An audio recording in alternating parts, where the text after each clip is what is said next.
Hello guys, how are you doing? Então, pessoal, com toda essa situação aí, né, do coronavírus, a gente está tentando ao nosso máximo diminuir, né, o surto da doença.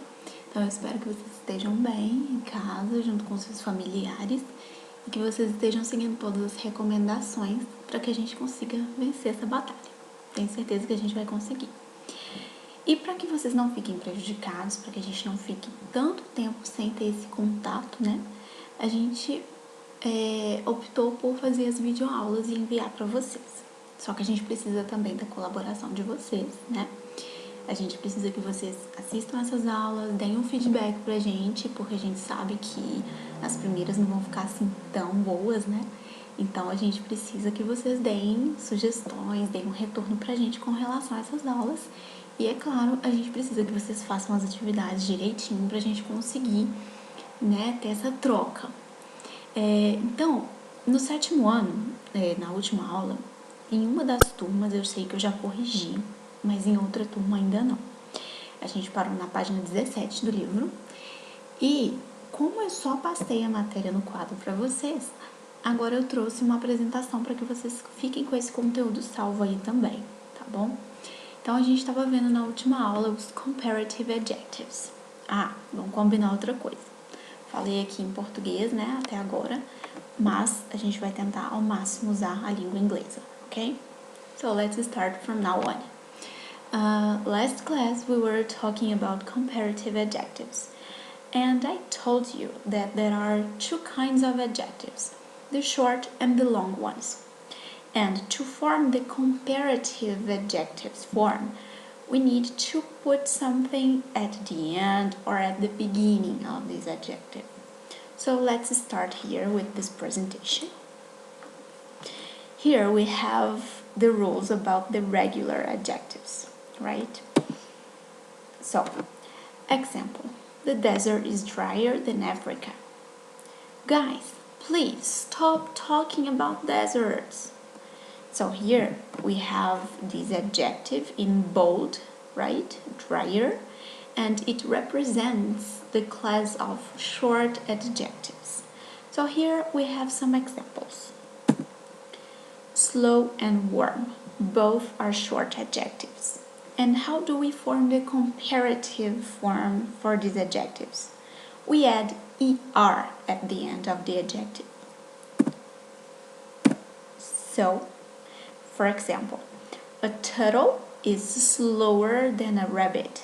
So, besides adding the letters er at the end of the adjective, we must use the word than when we are comparing two things. Warm is another example of a short adjective, and we also use er at the end of it. So, warmer than. Another example, large. Large is a short adjective because we don't pronounce the letter E at the end of it. So, large, short adjective, one syllable. So, we also add er at the end. But it already ends in E, so it's not necessary to add another E. We just add R in this case, right? So, larger than or nicer than. Now another case, thin, hot, big. These are all short adjectives that end in consonant, vowel, consonant, CVC, right? In this case, besides adding er at the end, we must double the last consonant before. For example, thinner than with double N, and hotter than with double T.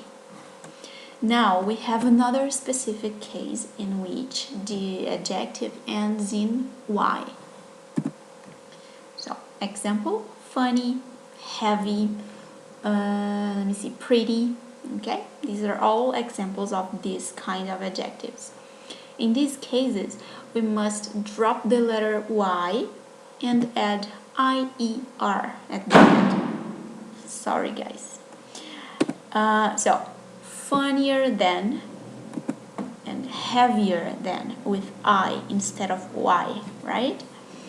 And now the case of the long adjectives. In this case, we can't add er at the end of the adjective because it's already long.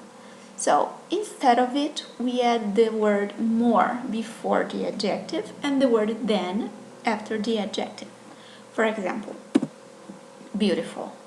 So we use more beautiful than, and interesting, more interesting than.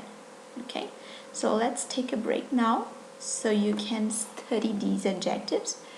And always anytime you have questions, you can send me, okay, through WhatsApp or email, but don't keep your doubts for yourselves, right? Talk to me. See you soon.